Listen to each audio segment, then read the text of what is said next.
You know that feeling when someone tries to ruin you, and the whole world believes their lies. Yeah, that was me, sitting on my couch at 2 a.m., staring at my phone, reading a post about myself that nearly made my blood boil. It wasn't from some random troll or a jealous coworker. It was from my own mother-in-law, Karen.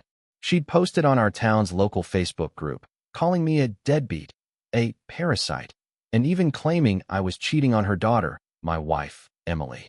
The worst part? People believed her. I watched as comment after comment rolled in. Wow, I feel so bad for your daughter, Karen. She deserves better. Ugh, another guy living off a woman. Typical. My phone kept buzzing like a fire alarm as my reputation went up in flames. I felt like my chest was going to explode. It wasn't just some gossip. This was the kind of thing that could destroy a marriage, a career, everything. And Karen? She knew exactly what she was doing. See, Karen has always had this queen bee attitude.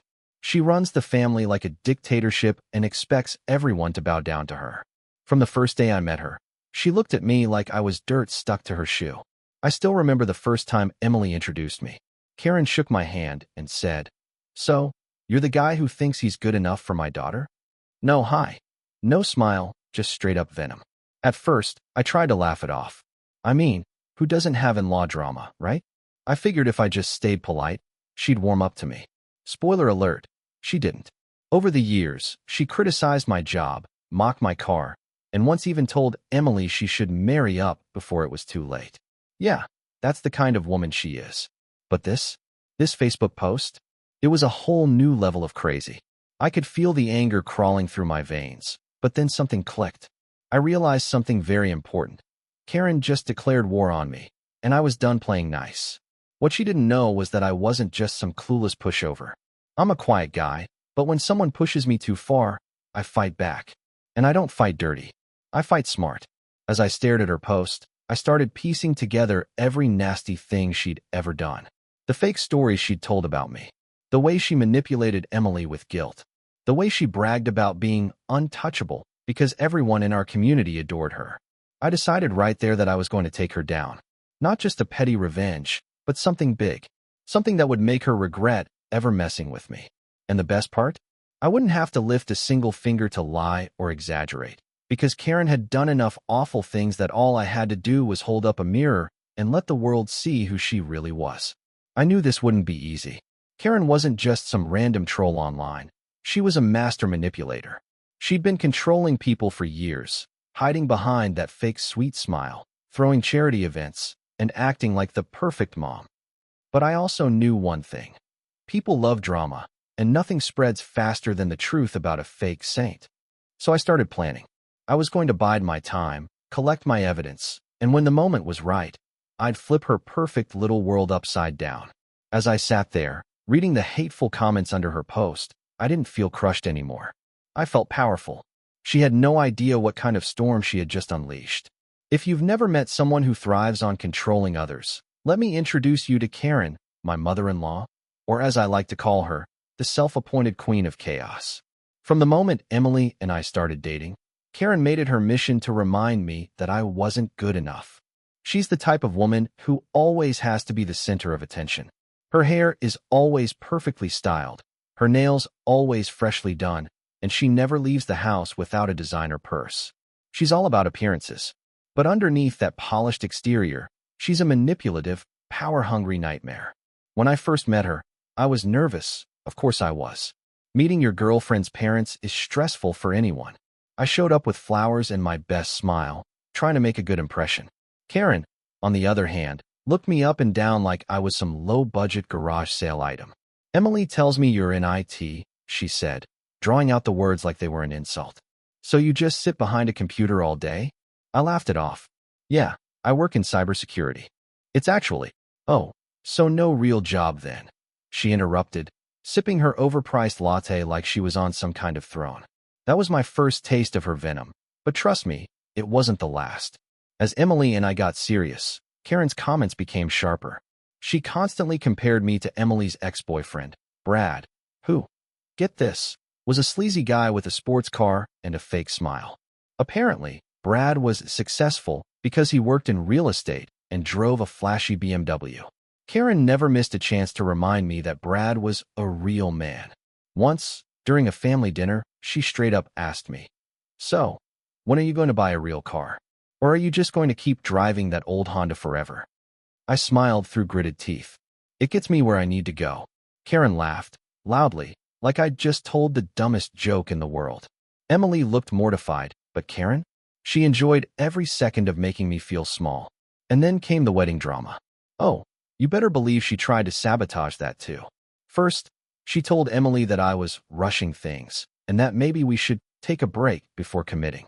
Then she tried to take over the wedding planning, insisting on inviting half the town and picking out everything from the flowers to the cake.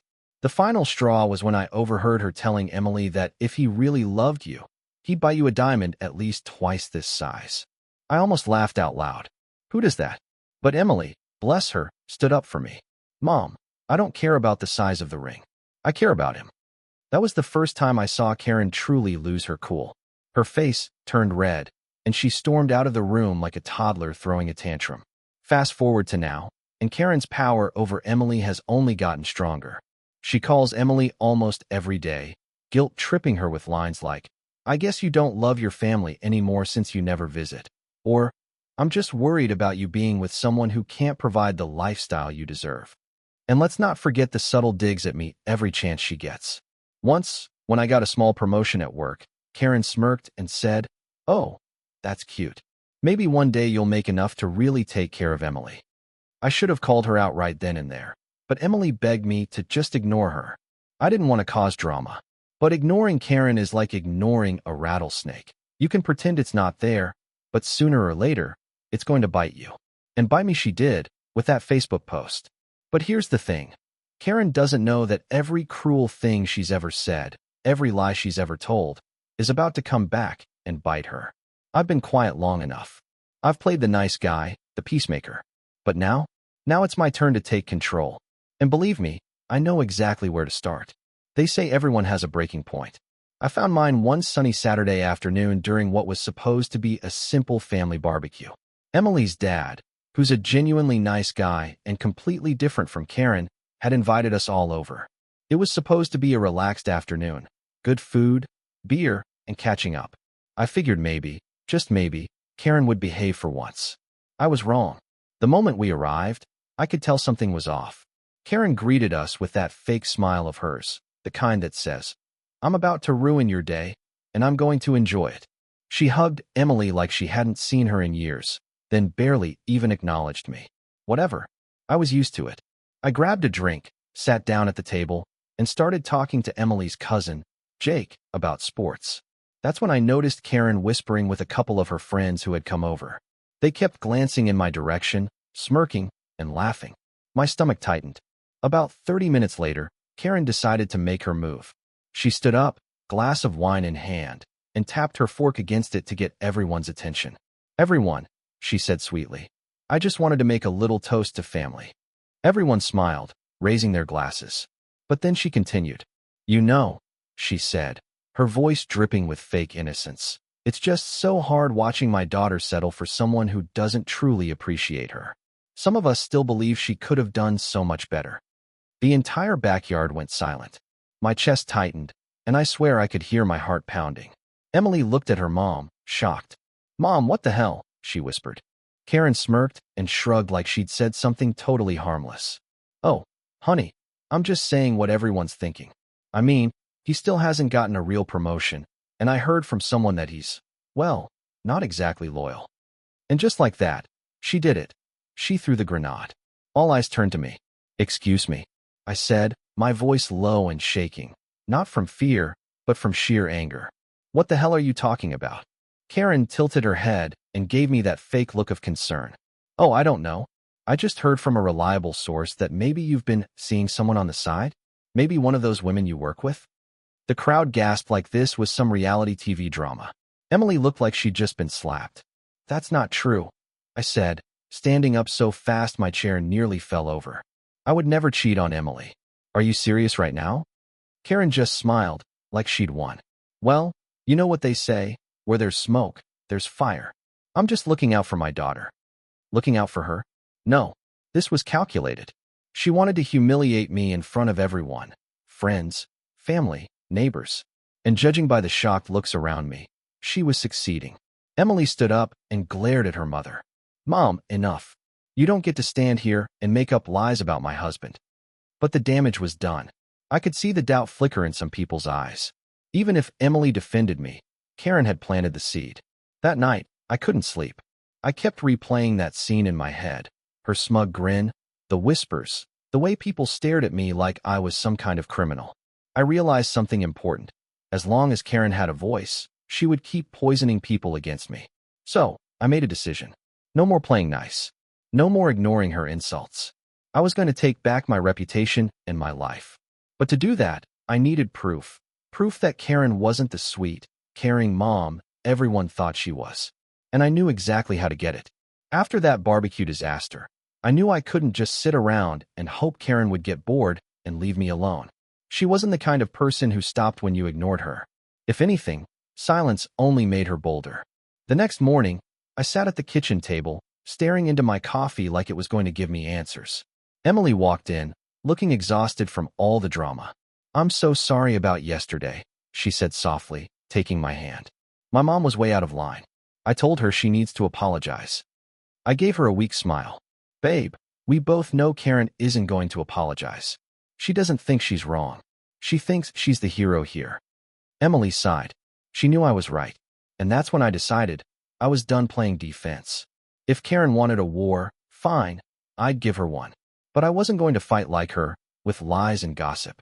No, I'd fight with the truth. So I started making a list. Everything Karen had ever done that could blow up her perfect mom image.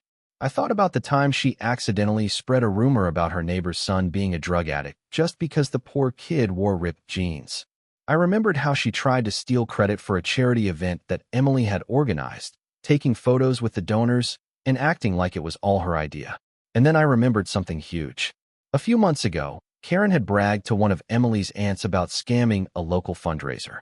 It was supposed to be for a children's hospital, but Karen managed to misplace some of the donation money. At the time, I thought maybe I'd misheard, but the more I thought about it, the more I realized that this could be the key to bringing her down. I knew I couldn't just accuse her. I needed proof. So I started digging. I set up a private folder on my computer and started collecting everything I could. Screenshots of her nasty texts to Emily, recordings of her phone calls where she insulted me, even screenshots of her shady social media posts where she hinted that certain charity money went toward her event expenses. And you know what? It didn't take long before I started finding cracks in her perfect little mask. Karen was careless when she got cocky. She loved to brag, especially in her group chats with her friends.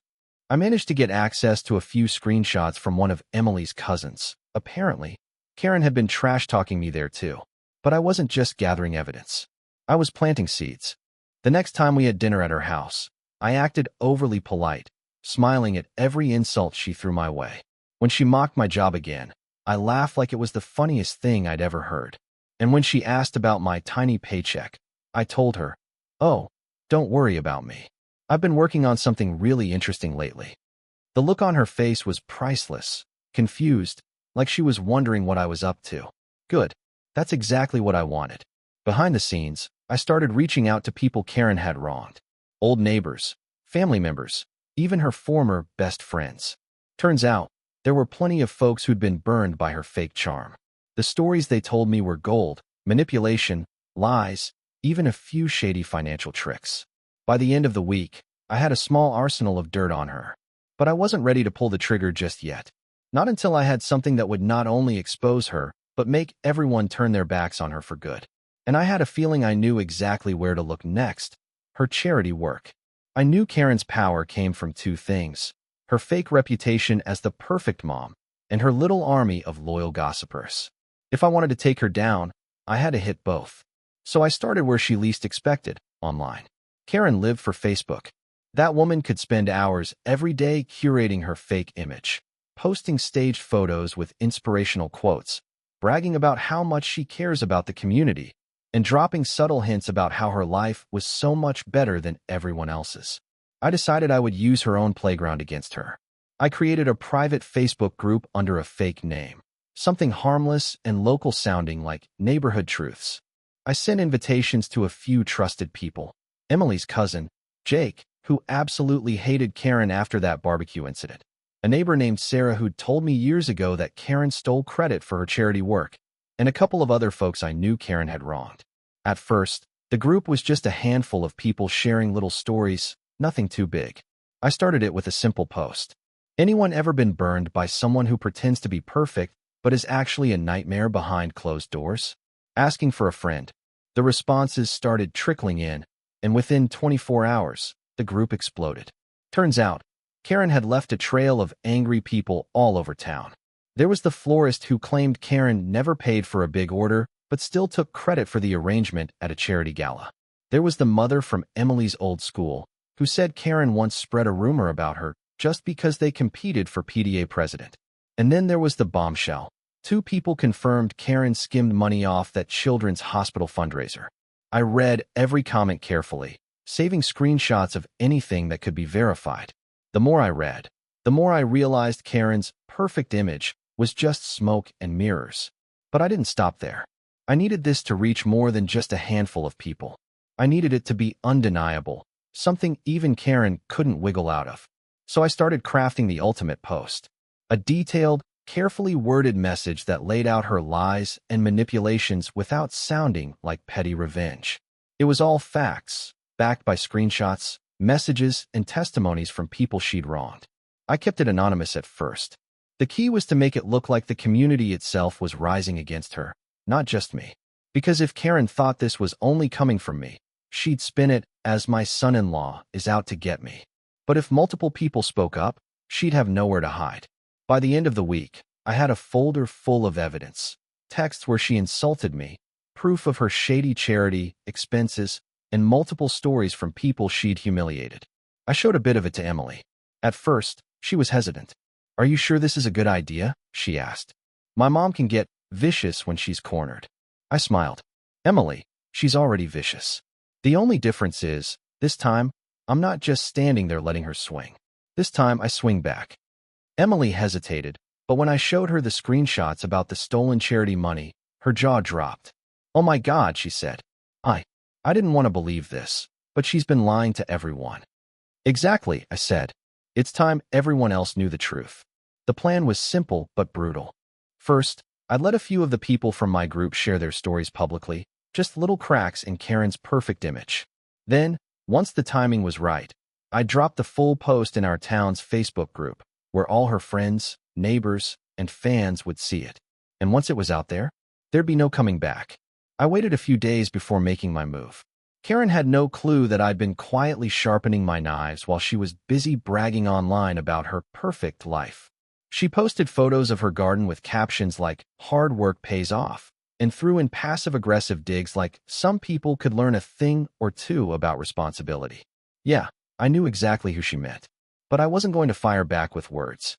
I was about to let her own lies destroy her.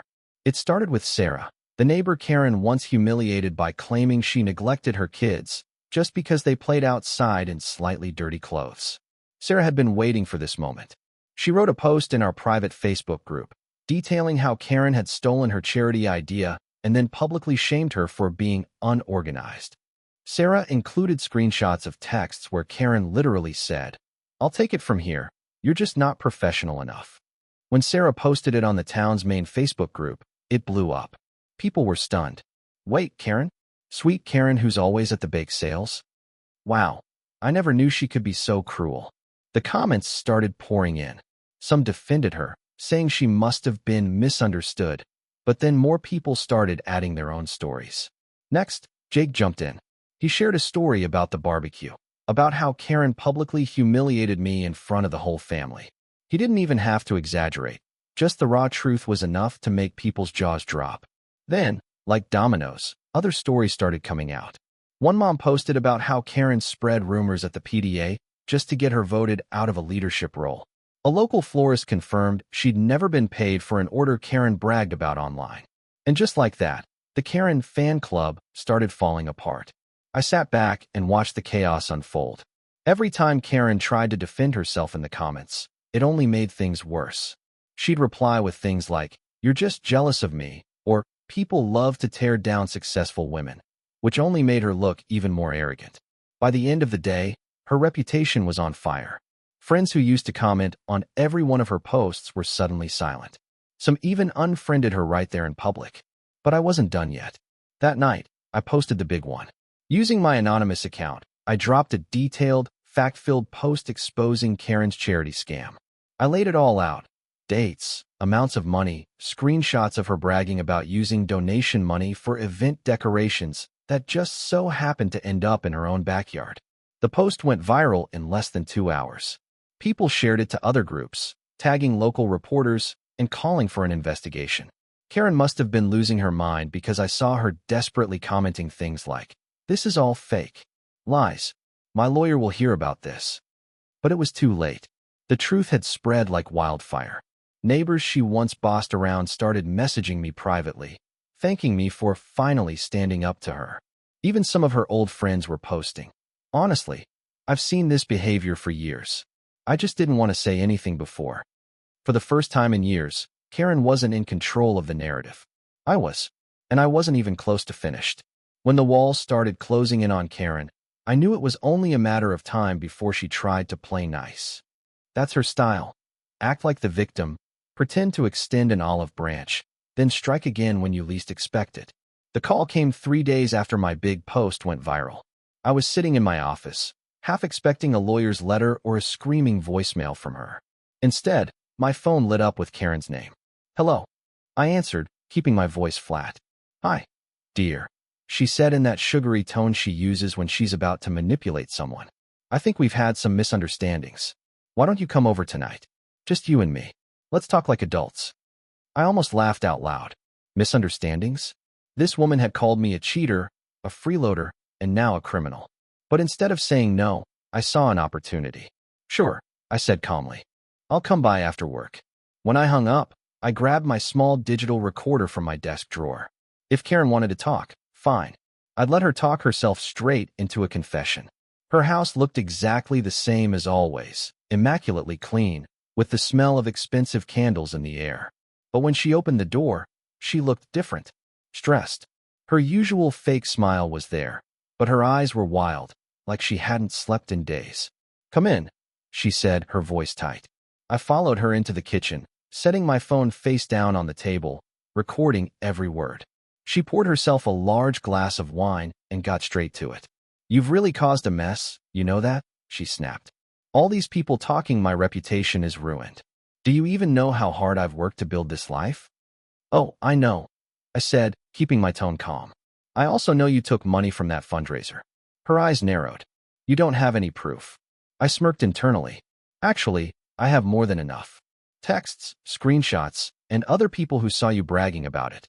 But go on. Karen, tell me how this is all my fault." She slammed her wine glass down on the counter.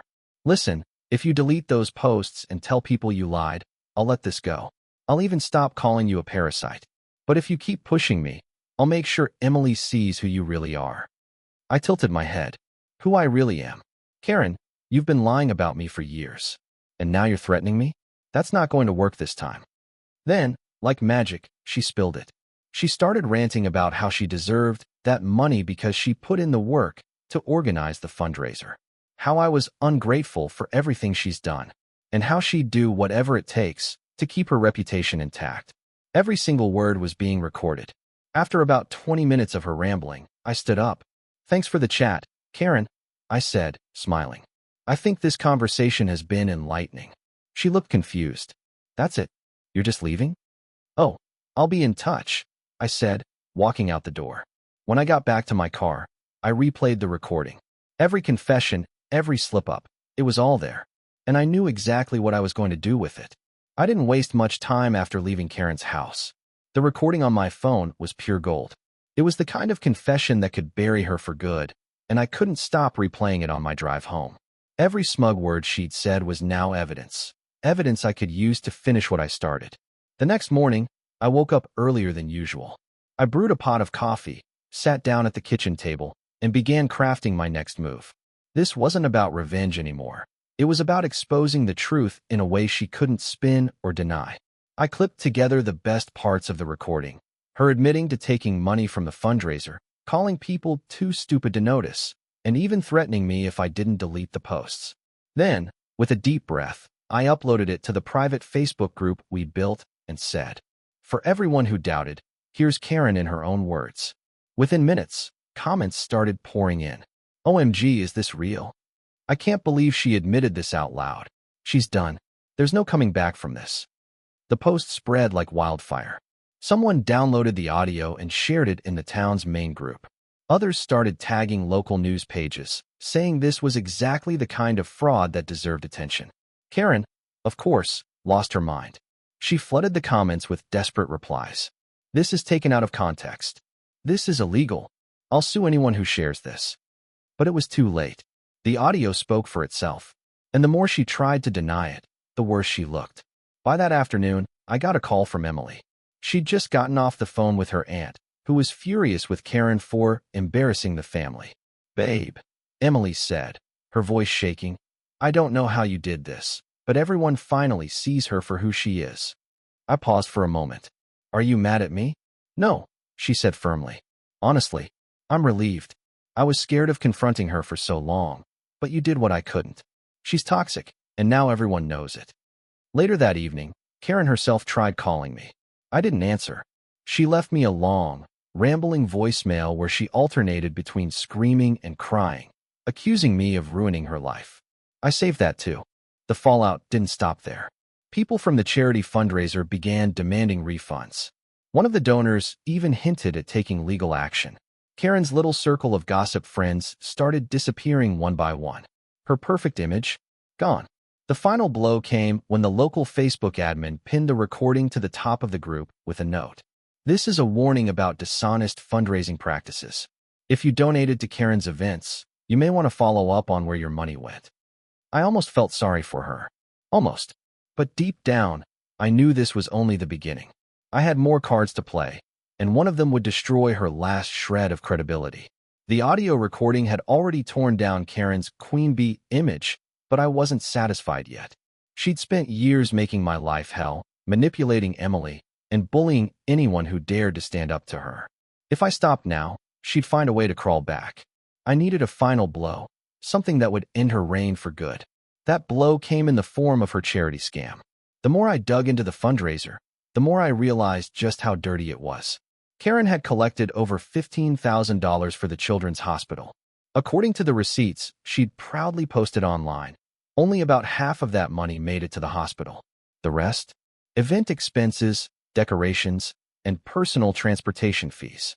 Translation: she pocketed the cash. I compiled every shred of evidence, screenshots of her bragging in group chats, bank statements I'd gotten from a whistleblower, one of her so-called friends who'd finally had enough, and photos of the decorations she'd bought. They weren't for any event. They were for her backyard. I didn't just post this online. No, this time I went bigger. I sent everything to the local news station with a simple email. "Local woman accused of stealing from a children's charity. Full proof attached." I didn't expect a reply right away, but within 24 hours, a reporter called me personally. "Sir, this is explosive," she said. "We're going to run this story." And boy, did they. The headline hit the town like a sledgehammer. "Local charity organizer under investigation for fraud." Karen's name was all over the evening news. They even played a snippet of the audio recording I'd captured during our reconciliation meeting. The fallout was instant. Karen's phone blew up with angry calls from donors demanding their money back. The hospital released a statement saying they were deeply saddened by the misuse of funds and were cooperating with authorities. People who once praised her were now calling her a disgrace. But the best part? The police got involved. 2 days later, I saw a patrol car parked outside her house. Apparently, someone had tipped them off. Gee, I wonder who. And they were looking into potential fraud charges. The look on Karen's face when she realized the game was over was priceless. Red, panicked, and absolutely furious. Of course, she tried to call me again.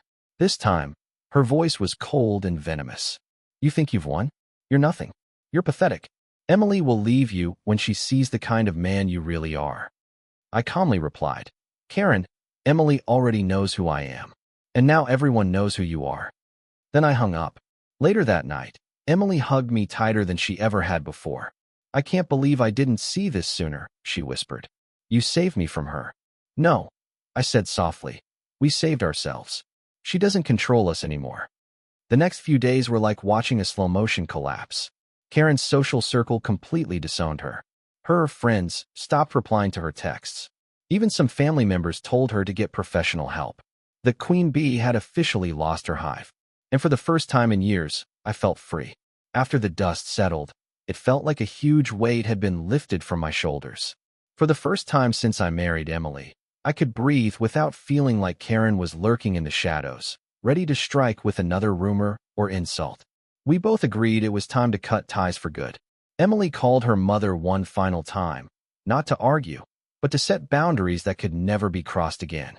Mom, she said firmly, I love you, but I can't have you in my life if you're going to keep hurting the people I care about. You've done enough damage to me and my husband. From now on, we need space. A lot of it. I listened as Karen tried to guilt-trip her, crying and playing the victim, but Emily didn't budge. When she hung up, she looked at me with tears in her eyes, not from sadness, but from relief. I should have done this years ago, she said quietly. We both knew it was the only way forward. The weeks that followed were surprisingly peaceful. No more toxic texts, no more fake smiles at family events. We spent our weekends just enjoying each other's company, going on road trips, cooking dinners together, and laughing without that heavy tension in the background. The community, oddly enough, rallied around me. The same people who once believed Karen's lies now saw me as the guy who stood up to the town's biggest bully. I can't even count how many messages I got saying things like, man, I wish I had the guts to do what you did, or, you saved a lot of people from her drama. Even my small IT business started growing. People wanted to support me after hearing the full story. I ended up landing a few big local contracts just from word of mouth. It's funny, Karen tried to destroy me, but in the end, she only made me stronger. One night, a few weeks later, Emily and I sat on our porch, watching the sunset with glasses of wine. She leaned against me and said, do you ever regret how it all went down? I mean, it was a lot. I thought for a moment, then shook my head. No, because for the first time, we're free. She doesn't control you anymore. She doesn't control me. And I think this whole thing made us stronger together. Emily smiled softly. You know, I'm proud of you. You didn't just fight back. You fought smart. You didn't stoop to her level. You just let the truth speak for itself.